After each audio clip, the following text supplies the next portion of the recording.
I hope you guys are having a great time getting ready for Christmas and all the things that are going along with that. And I just want to also welcome you to Thrive Church. We are so glad to see you here this morning. And also, just want to make a quick word saying that we're going to be having our Christmas service, God with Us. It's going to be not next weekend, but the weekend after that. And we're actually doing two services again for that. That'll be 9:30 and 11 a.m. And we got a bunch of cards. You might have gotten one at the door. And we'd encourage you to take some of these and invite friends and family out to this Christmas service. You know, there's a lot of people that will only come to church twice a year, Christmas and Easter. And this is just a great opportunity to get those people out and they can hear the gospel. So we'd encourage you to take some of those and invite some people. And also for our setup crew, next week, we're going to give you guys a little bit of a break.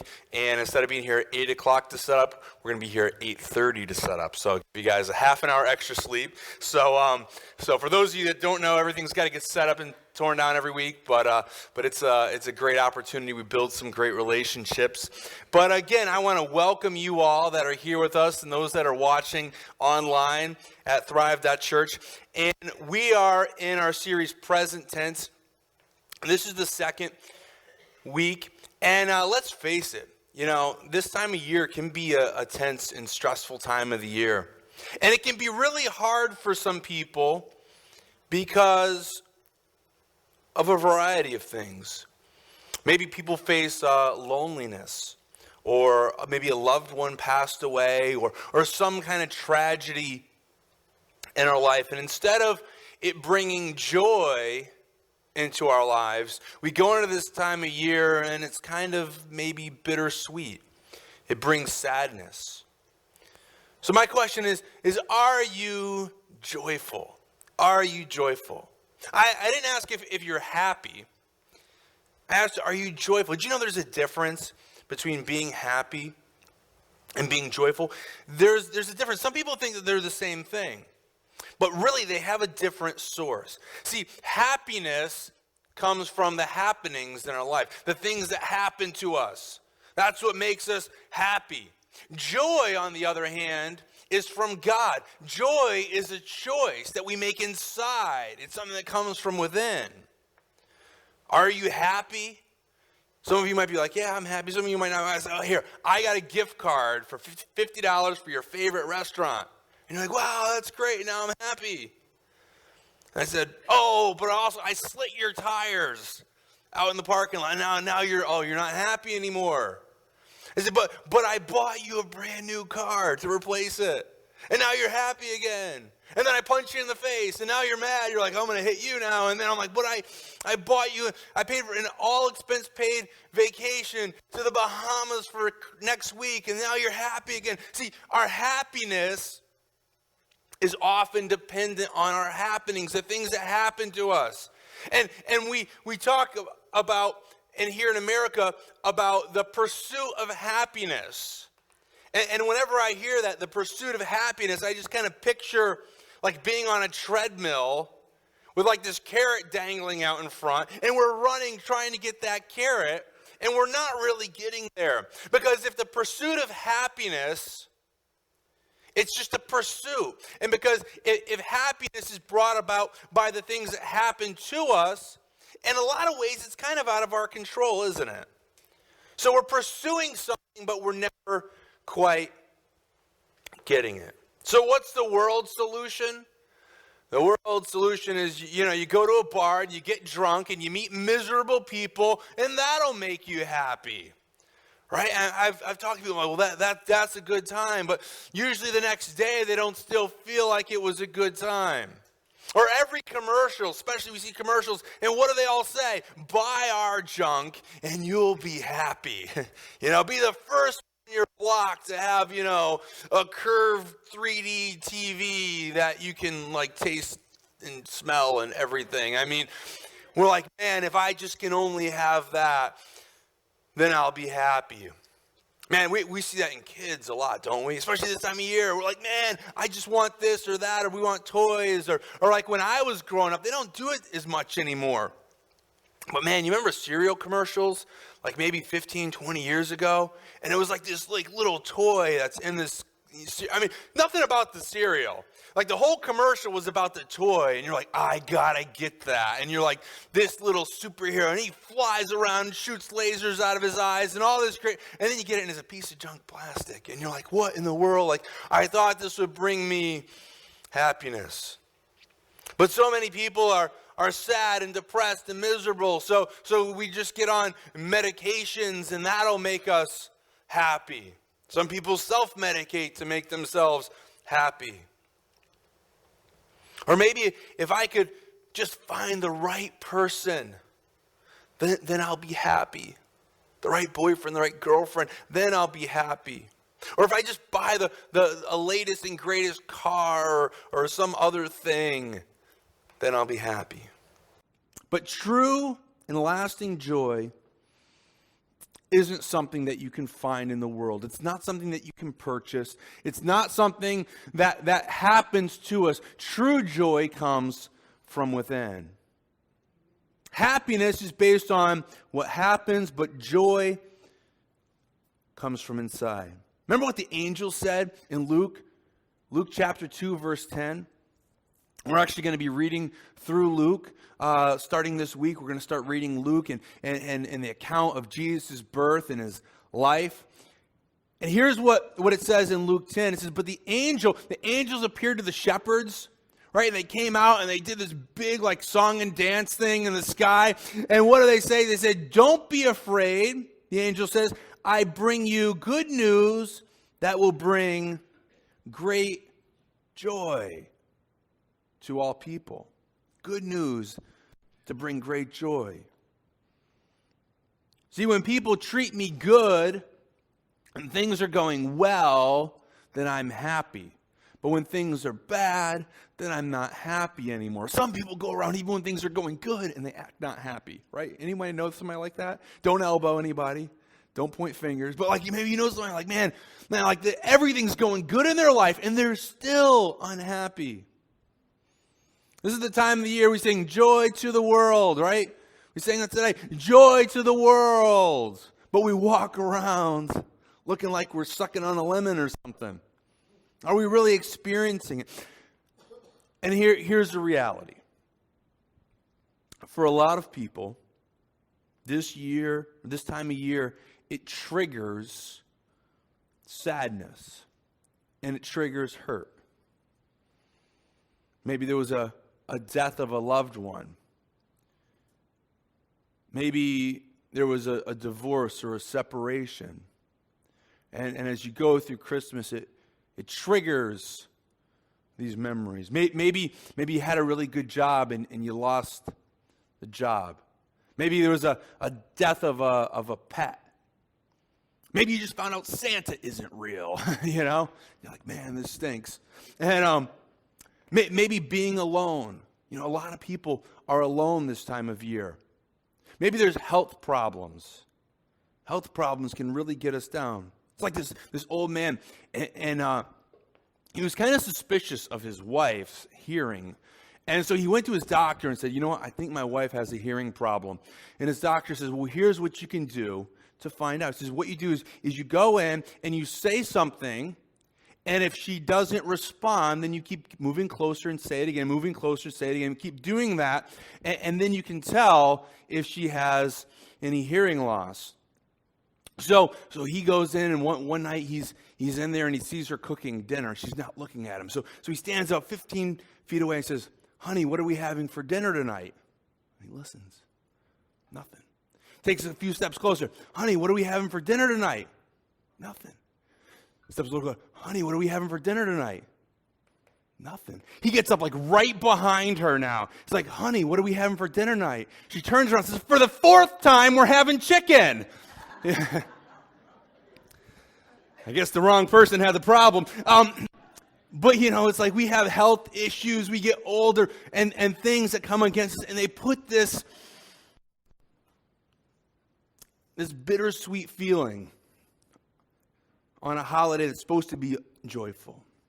You know, the holiday is kind of like a magnifying glass. And what it does is the pain and the suffering that we've maybe experienced throughout the year now gets magnified. Why? Usually it's because of our expectations, but it gets magnified because now we're much more aware of it. When I was a kid, I was like 5 or 6 years old. Always wanted a brother or a sister, but specifically I wanted a brother. And my mom got pregnant, and she was due, and we're going along. I'm 5, 6 years old. I'm like stoked. I'm like hoping that we have a boy. And my parents, they go to the hospital, right, to have the baby. It was December 9th, which is just a couple days away. They go, and then I remember them coming in the driveway. And I remember like kind of looking to see like, where's the car seat and where's the baby and all this stuff. And my parents come in and they pull me aside and they say, well, we had a boy, but he died at birth. And I mean, I was like 5 or 6 years old. I'm like, what? I was so looking forward to spending Christmas with my new brother or sister, whichever it was. And I ended up getting a brother, but he died at birth. And it was just like, I remember that Christmas, I'm just a little kid, and I was excited, but it wasn't quite the same. And years after that, like it just wasn't the same. And there was always just this sadness that came along with Christmas. And a lot of times we go through things. Now for me, that was something that was like right in December. Some of us, it might not have even happened just right then. Maybe it's something that happened earlier on, but now you're almost dreading going into the holiday season without your loved one. Let's take a quick look at this.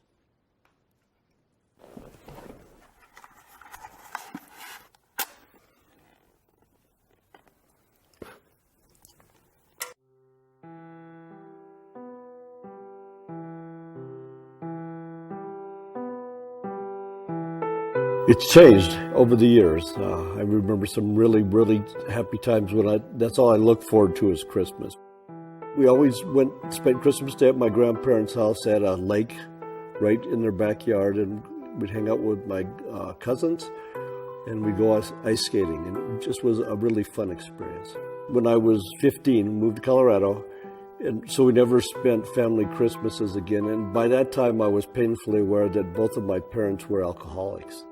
Every morning, on Christmas morning, it would be a prayer that we get through the day without either an argument or either one or both of my parents ending up in a drunken stupor. Either it would happen, like I thought, or the fear of it happening would ruin the day anyway. So I remember just going to sleep on Christmas nights. It's like, oh God, finally it's over. Don't have to deal with that for another year. I had a really good period of time after I got married, my wife was really into Christmas and that. And we had wonderful Christmas Eves, and then we had Christmas Day with the kids, so that was really great. So there was a really nice period of time in there, and then it got tangled up again after she died. I still have my children. They were still living at home, so we would celebrate the holidays together as well. And then as things happened, the kids got older, and they had their significant others. So I was all of a sudden faced with a Christmas Day when I was going to be by myself.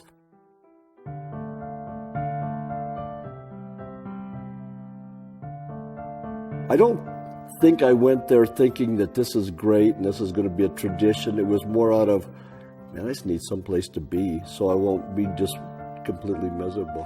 So that has been really a hopeful thing for me, just to be around people that I love. And it's not tied into any gift giving or that. It's just tied into the love of being around people. I know now when I go home on Christmas and I go to sleep, I feel like I've been loved, and I also feel like I have loved. And that just really gives me joy.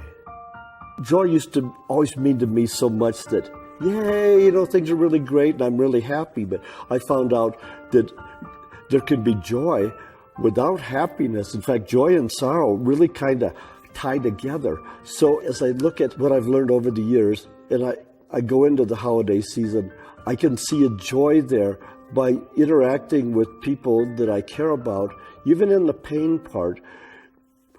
And but still feeling that fullness in my heart.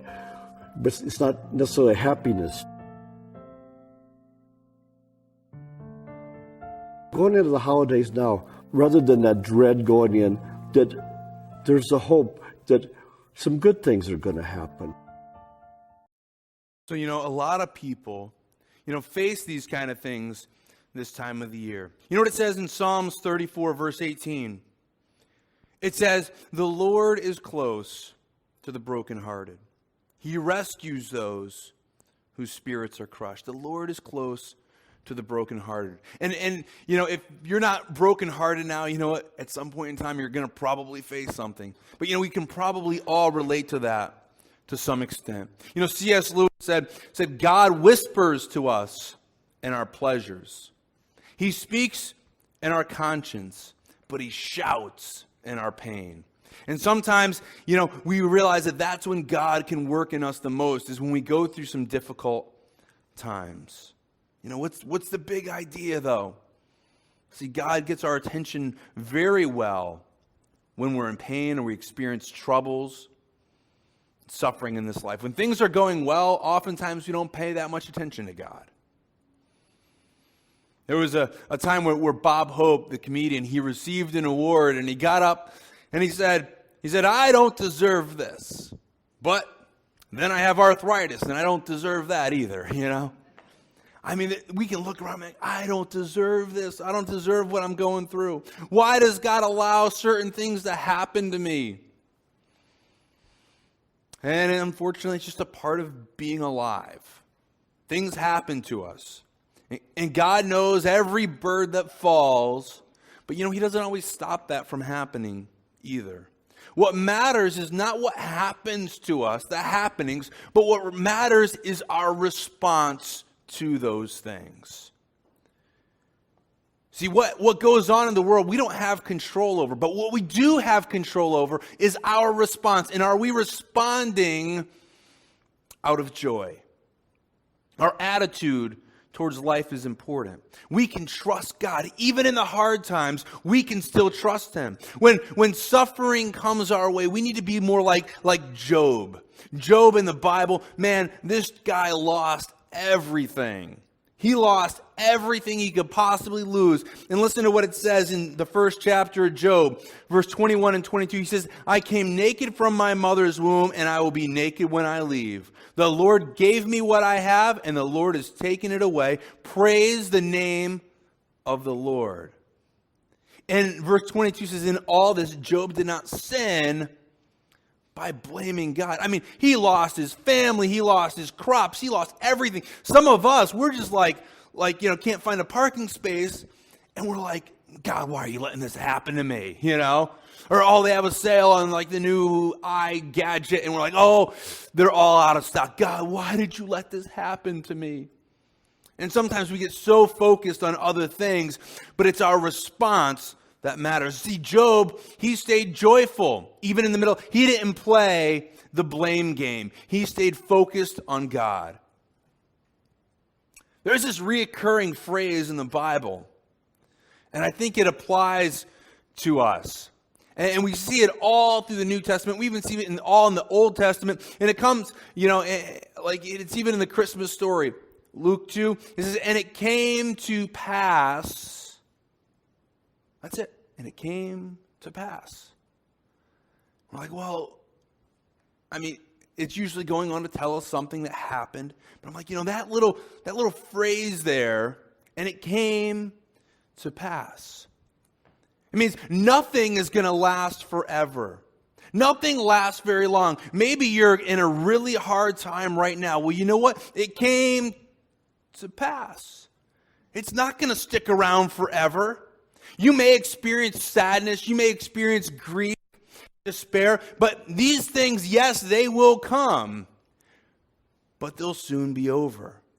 In Psalms 30, verse 5, the last part of verse 5, it says, "Weeping may last through the night, but joy comes with the morning." See, we may go through really hard times in our life. And maybe some of you are not quite sure how you're going to face the holidays this year. because there's been a drastic change in your life. Well, weeping may last through the night, but joy comes with the morning. It came to pass. Today may not be good, but it will pass. Psalms 30, going on further in the chapter, verse 11, it says, you have turned my mourning into joyful dancing. Man, what a contrast that is. I was mourning, but now I'm dancing. You've taken away my clothes of mourning and clothed me with joy. Joy to the world. The Lord has come. Are we able to respond to the situations in our life with joy? See, it's a choice to rejoice. It doesn't necessarily come naturally, but it takes a choice. Joy is a choice. If we don't choose joy, guess what will happen? The circumstances, they're going to just drag us down. They're going to drag us down. We need to choose joy. See, joy is a lot like love. You know, a lot of times people, especially if you're younger, you start thinking, oh, love is a feeling. But the people that are older, maybe have been married for a while, understand that true love is not a feeling, but it's a choice. Right? It's something that I choose to love this person. You know, even if they leave their underwear on the floor every day, in the bathroom, or I choose to still love you in spite of that, in spite of the fact that you've racked up the credit card, or whatever. I choose to love you. Joy is a choice. It's a decision that we make. In Hebrews 12, verse 2, he says, we do this by keeping our eyes on Jesus. Obviously, here we are in this holiday season, a season where we celebrate the birth of Christ. And we wrap all kinds of other things up in that. We wrap in gift giving and getting together family and doing parties and all these things we wrap up. But really what we're doing is celebrating the birth of Christ. So it says we do this by keeping our eyes on Jesus, the champion who initiates and perfects our faith. But then listen to what it says in the next part of the verses. Because of the joy awaiting him, this is Jesus, he endured the cross, disregarding its shame. Imagine that. Think about that for a moment. Jesus, as he was being beaten and hung on a cross, he was looking forward to this joy. He had a joy. Now, was he joyful about the cross and all the pain? No, I'm sure he wasn't. But because of the joy that was awaiting him, he endured it. Now, what about us? We go through things in life probably not nearly as dramatic as what Jesus went through. And are we able to endure it because of the joy that is awaiting for us? Jesus endured hurt and suffering. Are we able to endure that as well? And how do we get this joy? How do we get this joy? Here in John 15, it tells us. In John 15, verse 9 through 11, it says, I have loved you, even as the Father has loved you. Remain in my love. That's the first thing. Remain in my love. And then it goes on to say, in verse 10, when you obey my commandments, you remain in my love, just as I obey my Father's commandments and remain in his love. So it says, when you obey my commandments. Verse 11 says, I have told you these things so you'll be filled with joy. Yes, your joy will overflow. Again, verse 9, and it says the first thing is to remain in my love. Remain in God's love. You have to get things right with God. How can you experience God's love if your life is not right with God? And instead of feeling joy, maybe you feel shame and guilt and fear. But see, when we remain in God's love, that means when we give our lives to him, when we receive the gift that Christ has given us. See, Jesus came and he died for us. He lived his life and he gives us an opportunity to be right with God. Are we remaining in that love? Have we accepted that love? Because that's one of the most crucial parts of receiving this joy from God. The second thing in verse 10, it says, when you obey my commandments. So it's obeying his commandments. See, so much hurt and pain and suffering in our lives could be avoided if we just obeyed God's teachings. You know, that like we look back at some of the hurt that we experienced. Now, some of it's totally out of our control, but some of it we can look at and be like, you know, I played a part in that. Some of us don't even want to admit it, right? We want to blame somebody else. But if we really honestly say, you know, I played a part in that because we haven't stayed within the boundaries that God has set. See, the world says, oh, there's no right or wrong. Do what you want. Do what you will. Psalms 119:35 says, make me walk along the path of your commands. That means make me obey your commands. Make me walk the path that you've set for me. Let me stay on the trail. Let me not get away from your boundaries. And he says, for that is where my happiness is found. That is where this true joy is found. See, when we remain in his love and when we obey his commands, back to what we were reading in John 15:11, it says, I have told you this so that you'll be filled with joy. Yes, your joy will overflow. See, we often aren't joyful because we're focusing on our problems too much. I mean, we're just looking at our problems and it's like, oh, it's all my problems. But joy is often found in giving. What is it? The Bible says it's more blessed to give than to receive. And you know, think about this for a moment. Are you more joyful, especially us that, you know, as we get older, giving a gift to someone or getting a gift in return? Usually in giving, man, it's like I pick something and I want to give this to you. And there's that joy. Well, see, a lot of times we don't experience joy because we're so focused on our own problems, and joy is found in giving and in serving others, in focusing on other people and focusing on their needs rather than focusing on our own. Because see, we're never going to find joy just pursuing our own happiness. If I'm trying to, this pursuit of happiness that we all hear about, you're not going to find it. You're not going to find it. You're not going to find true joy there, at least. See, we find it by loving and obeying God and serving others. It's like some people have said, kind of made this acronym out of the word joy, right? For J was Jesus, the O is others, and the Y is you. And that's really what we need to do, putting Jesus first, serving the needs of others, and then putting ourselves last. That's where joy starts to grow. See, and as we experience the joy, this is the cool thing. It'll bring us strength. Man, you might be like, I don't know how I'm going to have the strength to get through this holiday. I don't have the strength to face my family. I don't know how I'm going to have the strength to do whatever it is. But here in the last part of Nehemiah 18, it says, don't be dejected and sad. You might go into this holiday and you're like, this is going to be the worst holiday. Don't be dejected and sad. Why? Because this is for the joy of the Lord is your strength. The joy of the Lord is your strength. Not the sadness, not the depression. That's not our strength. Everybody knows that drains our strength. But the joy, not the anxiety, not the fear, not the hurt. The joy of the Lord is our strength. You need strength for this holiday. You need strength to go through the hurt and pain that you face now or even other times of the year, for the loss. You need strength for the loneliness that you feel.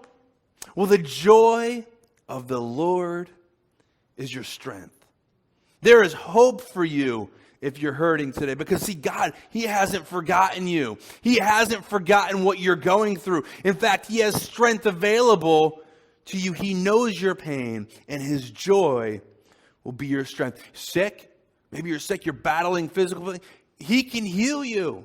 Maybe your marriage is falling apart and it's troubled. He can restore that. Maybe you feel like my life is just a total mess. He can repair it. There is nothing beyond the power of Christ. But maybe you've been hurting for so long that you've just lost hope.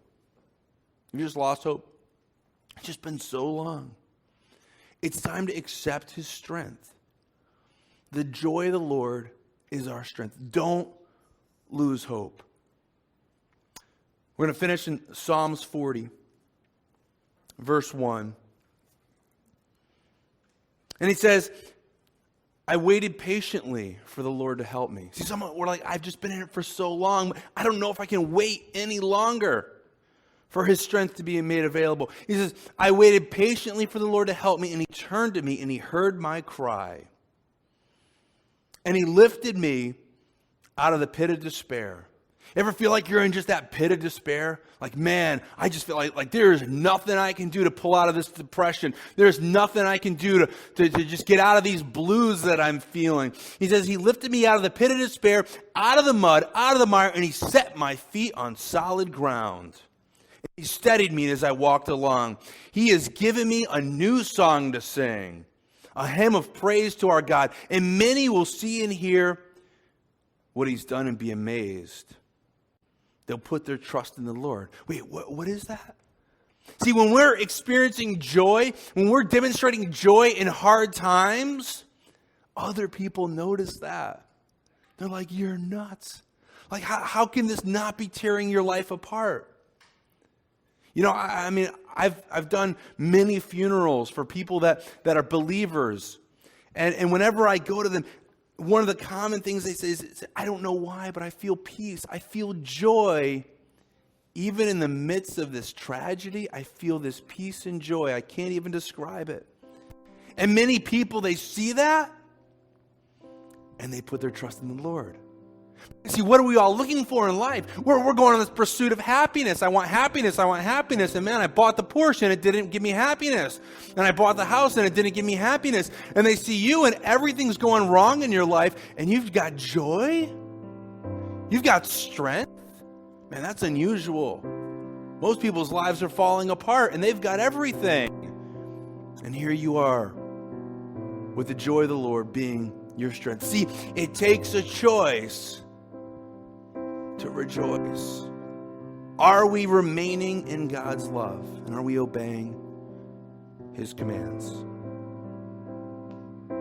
Let's pray. Well, Father, we come to you now.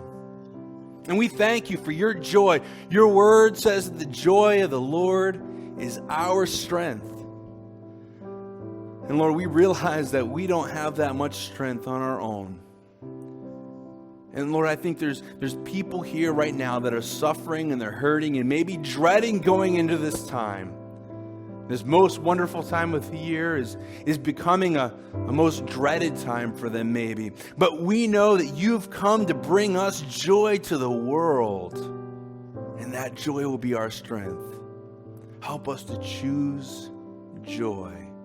Help us to remain in your love. Maybe you're here and you don't know God. You're not remaining in his love. You're certainly not experiencing God's joy. Well, now is the time to commit your life to him, to give your life completely to him and say, you know what? I want some of the strength. I'm dreading going into these next few weeks. But not even these next few weeks, the next year and just whatever. I just feel like the depression and the weight of the world is on me. And if so, then let's take this and let's remain in God's love. Let's put our faith in Christ. God's word says that if you believe that Jesus is Lord and you say it with your mouth, you can be saved. It's not some like weird, freaky thing. It's just saying, you know, I give my life over to you. And if that's where you are, I would invite you to just say a prayer similar to this of, Father, please forgive me of my sin and come into my life. And I want to follow you. Please give me your joy. Turn my mourning and sadness around and make it joyful and dancing. In Jesus' name, amen. So I would encourage you, let's choose joy this week. And it might be harder for some of you than others, because I don't know what you're all going through. But let's choose joy this season.